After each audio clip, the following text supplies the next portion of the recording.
जी, तो आज हम फिजिकल केमिस्ट्री का कंप्लीट एटॉमिक स्ट्रक्चर चैप्टर को रिवाइज करने वाले हैं, वो सारे फॉर्मूले जिन पे क्वेश्चन शॉर्ट आते हैं। तो अगर हम स्टार्ट करते हैं तो सबसे पहले बोर्स मॉडल के जो फॉर्मूले होते हैं जिन पे क्वेश्चन पूछे जा रहे होते हैं एनर्जी, रेडियस, वेलोसिटी के, उनको रिवाइज करते हैं। हाँ, अब इसमें भी जो क्वेश्चन जेई मेन में पूछे जाते हैं वो डायरेक्टली ऐसे होते हैं कि जो छोटे वाले फॉर्मुलेज होते हैं, यानी कि जो प्रोपोर्शनलिटी वाले क्वेश्चन होते हैं, जैसे कि Z square by N square से ई प्रोपोर्शनल है, फिर R N square by Z square से प्रोपोर्शनल है, फिर वी जेड बाई एन से प्रोपोर्शनल है।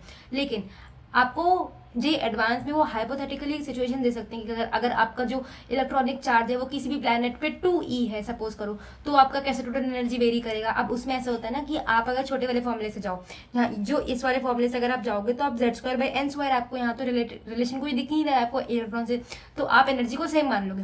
बट अगर हम प्रॉपरली इस फॉर्मूले से जाएं तब हम देख सकते हैं कि e पावर 4 है, यानी कि ये इलेक्ट्रॉन की फोर्थ पावर से रिलेटेड है। दैट मीन्स अगर हम 2e कर देंगे तो वो e पावर 4 यानी कि 2e पावर 4 यानी कि 16 टाइम्स हो जाएगा जो हमारी टोटल एनर्जी है। बट अगर आप छोटे वाले फॉर्मूले से जाओगे तो आप पहली बार के लिए आप अपना आंसर गलत लगा सकते हो, बट आपको ऐसे नहीं करना है कि आपको बड़े वाले फॉर्मूले याद ही कर लेने, क्योंकि वो जनरली जेई मेंस में आपके साथ ऐसे नहीं कर रहे होते।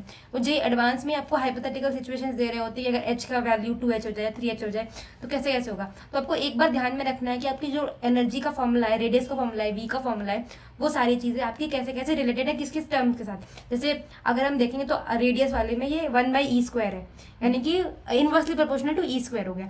अब वेलोसिटी में वो ई स्क्वायर से डायरेक्टली प्रोपोर्शनल है। अब ऐसे आपको जो छोटे वाले फॉर्मूले हैं वो आपको ऐसे ऐसे उनके वैल्यूज भी याद नहीं करनी कि 0.529 into N square by Z square angstrom. वो जनरली आपसे रेशियो में खेल रहे होते हैं कि R1 बाई R2 का रेशियो क्या होगा अगर आपको एन और जेड दे दिया गया है दोनों कंपाउंड्स के लिए। अब इसमें ऐसा होता है कि आप कभी कभी ऐसे गलती कर देते हो कि आपको R1 बाई R2 का फॉर्मूला निकालना है, बट आप R2 बाई R1 का रेशियो निकालकर आप आंसर पुट देते हो। ये बहुत ही कॉमन सिली मिस्टेक है जो आपको करनी नहीं है पेपर में। ठीक है, एंड अपनी यूनिट्स का ध्यान रखना है कि उन्होंने किस यूनिट में पूछा है। तो अब अगर हम नेक्स्ट टॉपिक पे चलते हैं, दैट इज हाइड्रोजन स्पेक्ट्रम, जिसपे क्वेश्चन शॉर्ट आते ही आते हैं। तो या तो वो आपसे वो सीरीज पूछ रहे होते हैं कि लाइमन है, बाल्मर है या क्या है, या वो आपसे एनर्जी के टर्म्स में कैलकुलेशन करवा रहे होते हैं। हाँ, अब इसमें भी एक चीज बहुत इंपॉर्टेंट हो जाती है, वो ये होती है कि जो आपकी लाइट्स निकल रही होती है, जैसे कि लाइमन सीरीज में अल्ट्रावायलेट लाइट निकल रही होती है, बार्मर सीरीज में विजिबल स्पेक्ट्रम में होती है लाइट, एंड पास्चन में इंफ्रारेड होती है। अब इसके बाद भी जो ब्रैकेट सीरीज होती है, पीफंड सीरीज होती है, उसमें भी आपकी इंफ्रारेड लाइट्स ही हो रही होती है। बट जनरल केस में वो आपसे बार्मर सीरीज वाला पूछ रहे होते हैं कि विजिबल लाइट कौन से स्पेक्ट्रम में होती है, तो वो उसका आंसर बार्मर होता है। तो ऐसे थ्योरेटिकल पॉइंट्स बहुत सारे ऐसे चैप्टर्स आ सकते हैं, एंड डेफिनेटली आपके फिजिकल केमिस्ट्री में से रीसेंट पैटर्न्स के हिसाब से 30% ऑफ द क्वेश्चंस आपके थ्योरेटिकल वाले हो रहे हैं, स्टेटमेंट टाइप हो रहे हैं। ठीक है, तो उसके लिए आप KFCs को अच्छे से यूज कर सकते हो क्योंकि सारी थ्योरेटिकल चीजें वहाँ पे मेंशन्ड है। तो अभी जैसे हमारा जो हाइड्रोजन स्पेक्ट्रम है उसमें भी आपकी जो वैल्यूज होती हैं वो ये होती हैं, एंड अगर आपको ये ध्यान में नहीं रहती हैं, सपोज कि आपको ये वैल्यूज याद नहीं है कि E1 के बाद E2 कौन सी होती है, तो आप इसको इस फॉर्मूले से निकाल सकते हो कि -13.6 into Z square by N square हमारे एनर्जी का फॉर्मूला होता है। बट अगर हमारा जेड कॉन्स्टेंट है, 1 है, हमारा हाइड्रोजन एटम के लिए हमारा एटॉमिक नंबर 1 होता है, तो हम 13.6 बाई एन स्क्वायर करते हैं जो कि माइनस में होता है। बट अब आपके लिए एक होमवर्क क्वेश्चन ये है कि अगर हमारी एनर्जी जीरो है, मतलब माइनस प्लस कुछ नहीं, जीरो है, तो वो क्या होगा, वो फ्री इलेक्ट्रॉन होगा, या फिर वो कौन से स्पेक्ट्रम में लाई करने वाला है, लाइमर, बार्मर, पास्चन, कौन से वाले में लाई कर रहा होगा। अब अगर हम नेक्स्ट टॉपिक पे चलते हैं, that is de Broglie hypothesis. इसके अंदर हम एक्चुअली में वेवलेंथ को इक्वेट कर रहे होते हैं h/mv से, that is h by momentum.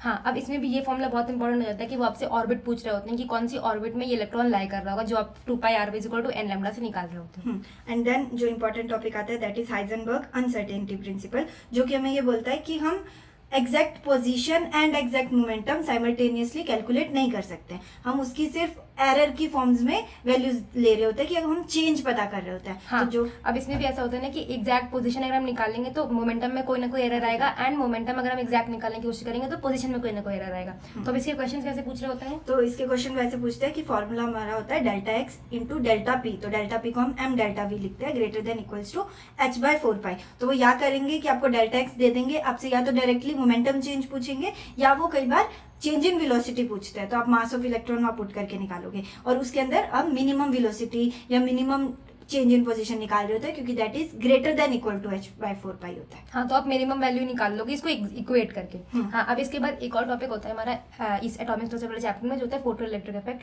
जिसमें हम आइंस्टाइन की फोटो इलेक्ट्रिक इक्वेशन पढ़ रहे होते हैं, जो होती है kinetic energy is equal to h minus work function. Phi हमारा वर्क फंक्शन होता है, और वो किसी मिनिमम थ्रेशोल्ड होता है जिसके बाद फोटो इलेक्ट्रिक इफेक्ट शो करेगा कोई भी मेटल।